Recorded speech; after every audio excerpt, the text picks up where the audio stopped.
नमस्कार आप सभी का स्वागत है आप सबका हमारे YouTube चैनल स्टडी कैपिटल पे।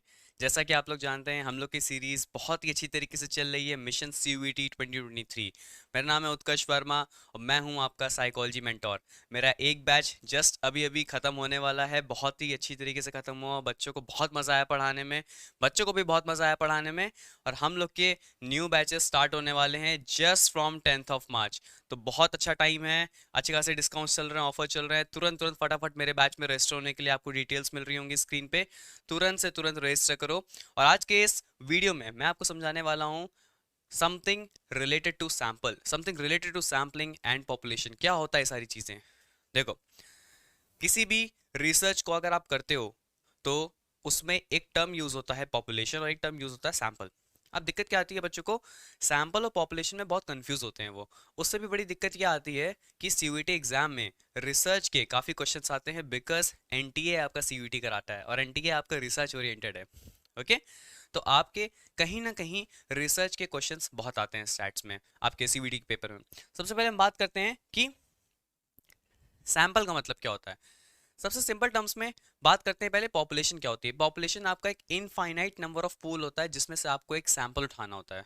हम मान लो आपको रिसर्च करनी है, आपको चेक करना है कि ईटिंग हैबिट्स का क्या इंपैक्ट पड़ता है स्लीपिंग पे, कि हमारे खाने की आदतों का क्या इंपैक्ट पड़ता है हमारे सोने पे। मान लो हमने लिया कि हमें लड़कों पे स्टडी करनी है, तो हम क्या करेंगे, पूरी दुनिया के जितने लड़के हैं सब पे स्टडी कर लेंगे? पॉसिबल है? नहीं। पूरे इंडिया के जितने लड़के हैं सब पे हम लोग स्टडी कर लेंगे? पॉसिबल है? नहीं। हम लोग क्या करते हैं, कुछ कुछ जगह से थोड़े थोड़े लोगों को ले लेते हैं और उन पे हम स्टडी करते हैं। वो जो हमने थोड़े थोड़े लोगों को लिया वो आपका सैंपल होता है। अगेन सिंपल टर्म्स में, स्टैंडर्ड टर्म्स में, sample contains number of people which can be said as they are representating our population.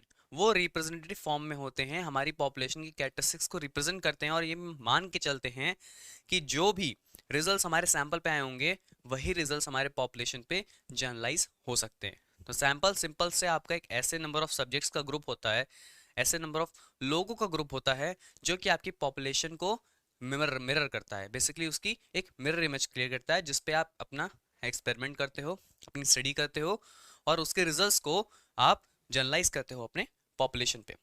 अब हम बात करते हैं कि किन किन तरह की सैम्पलिंग होती हैं या किस किस तरह का सैंपल होता है। तो शॉर्ट में समझा देता हूँ क्योंकि ये बहुत ही डिटेल टॉपिक है, इसको हम बहुत ही मजे से पढ़ते हैं अपने कोर्स में। फटाफट रजिस्ट्रेशन कर लो, बहुत मजा आने वाली है पढ़ने में। मुझे बहुत मजा आती है रिसर्च और स्टैट्स पढ़ाने में। राइट, दो तरह के आपके सैंपल होते हैं। सबसे पहला आपका आता है प्रोबेबिलिटी सैंपल या फिर प्रोबेबिलिटी सैम्पलिंग टेक्निक्स। दूसरा आता है आपका नॉन प्रोबेबिलिटी सैंपल या फिर नॉन प्रोबेबिलिटी सैम्पलिंग टेक्निक्स। अब सैंपल बनाने के लिए कुछ टेक्निक यूज होती है और जिस टेक्निक को यूज करके हम सैंपल निकालेंगे वो वही सैंपल कहलाएगा। तो या तो मैं बोलूँ कि प्रोबेबिलिटी सैम्पलिंग टेक्निक पढ़ लो या प्रोबेबिलिटी सैंपल पढ़ लो, दोनों मतलब वही होगा। ठीक, प्रोबेबिलिटी मतलब क्या होता है? चांस। ठीक, कितना चांसेस हैं कि ये चीज सेलेक्ट होगी, कितना चांसेस है कि ये चीज सेलेक्ट नहीं होगी। तो प्रोबेबिलिटी सैम्पलिंग आपकी वो टेक्निक होती है जहां पे आप लोगों को चूज करते हो अपने सैंपल में इंक्लूड होने के लिए, जहां पे हर एक सैंपल की, हर एक इंसान की, हर एक चीज की इक्वल प्रोबेबिलिटी होती है कि वो सिलेक्ट हो सकता है as a part of sample. Let's say मेरी क्लास में 100 बच्चे हैं, ठीक, मेरे को 20 लोग को रैंडम सेलेक्ट करना है। तो मैं क्या करूंगा, 20 लोग की चिट बना लूंगा, उसको टेबल पे रख दूंगा, एक एक करके चिट उठाऊंगा और जो भी नंबर आ जाएगा उस पर लिख लूंगा। अरे प्रॉब्लम क्या होती है कि 100 बच्चे हैं तो मैंने 100 चीटें तो बना ली, 1 से लेके 100 तक की 100 चीटें बना ली, उसमें उससे 20 चीट उठानी है। अब यहाँ पे हर एक बच्चे का इक्वल चांस था कि मुझे नहीं पता था मैं कौन सी चीज उठा रहा हूँ, तो वहाँ पे ट्रांसपेरेंसी थी। मुझे नहीं पता था कि मैंने अपने इच्छा से कोई नंबर उठाया है, तो वहाँ पे बेसिकली आपके पास एक चॉइस फैक्टर नहीं होता है कि आपको अपने पसंद का ही सैंपल मिल जाए। ओके, तो प्रोबेबिलिटी सैम्पलिंग आपकी वो सैम्पलिंग टेक्निक होती है जहां पे आप अपने सैंपल मेंबर्स को चुनते हो इस बेसिस पे कि हर एक सैंपल का इक्वल चांस होता है to be picked for sample. दूसरी आती है हमारी नॉन प्रोबेबिलिटी सैम्पलिंग। ये क्या होती है? सिंपल टर्म्स में नॉन प्रोबेबिलिटी सैम्पलिंग आपकी प्रोबेबिलिटी सैम्पलिंग के एकदम ऑपोजिट होती है।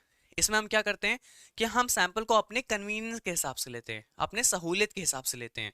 कि मान लो मुझे 20 लोग की जरूरत है, तो चलो भाई तुम लोग 20 लोग सामने बैठे हो, आ जाओ। मुझे 20 लोग के सैंपल की जरूरत है, इसमें 10 लड़के होंगे 10 लड़कियां होंगी, चलो ठीक है 10 लोग तुम इधर से आ जाओ, 10 लड़कियां तुम इधर से आ जाओ। ये होता है आपका नॉन प्रोबेबिलिटी सैम्पलिंग। यहाँ पे आप अपने कन्वीनियंस के हिसाब से अपने सैंपल को चुनते हो। तो दोनों ही तरीके सैम्पलिंग रिसर्च में यूज होती हैं। ऐसा नहीं है कि प्रोबेबिलिटी सैम्पलिंग अच्छी होती है, नॉन प्रोबेबिलिटी सैम्पलिंग खराब होती है, नहीं। बहुत हद तक दोनों ही सैम्पलिंग बहुत ज़्यादा यूज होती हैं। और सबसे ज़्यादा जो आपके आज के टाइम पर रिसर्च में यूज होती हैं, पता है कौन सैम्पलिंग है? सबको लगता होगा non probability, right. Non probability sampling आपकी सबसे ज़्यादा यूज होती है, ठीक है। बट बहुत लोग को ऐसा लग रहा होगा कि sir probability sampling, simple random sampling ये ज़्यादा यूज होनी चाहिए। नहीं, जब आप एक्चुअली फील्ड पे उतरते हो रिसर्च करने के लिए, तो बहुत कम ही ऐसे मौके होते हैं जहाँ पे आप अनटिल अनलेस कोई एक्सपेरिमेंट ना कर रहे हो, कोई लैब एक्सपेरिमेंट ना कर रहे हो, वहाँ पे आप प्रोबेबिलिटी सैम्पलिंग नहीं यूज़ कर सकते हो, क्योंकि बहुत हैक्टिक काम हो जाता है। अगर आपका डेटा सेट बहुत बड़ा है, सैंपल साइज आपका बहुत बड़ा है, तो वहाँ पे प्रोबेबिलिटी सैम्पलिंग लगाना बहुत मुश्किल काम होगा। तो उस कंडीशंस में हम लोग यूज़ करते हैं नॉन प्रोबेबिलिटी मेथड्स। सो आज के इस टॉपिक पे हम लोग यहीं तक बात करते हैं। मिलते हैं हम लोग नेक्स्ट वीडियो में एक और न्यू फ्रेश कंसेप्ट के साथ। मेरे साथ बने रहिए, मैं आप गारंटी लेता हूँ आपके साइकोलॉजी के हर एक फैक्ट्स क्लियर होंगे with knowledge, with scoring capability. और ये मेरी रिस्पॉन्सिबिलिटी है कि आप अपनी यूनिवर्सिटी में आराम से अच्छे से स्कोर करके जाओ। तो मेरे कोर्सेज बहुत जल्दी सेकंड बैच शुरू हो रहा है, जल्द से जल्द एनरोल करिए। मिलते हैं नेक्स्ट वीडियो में। Thank you.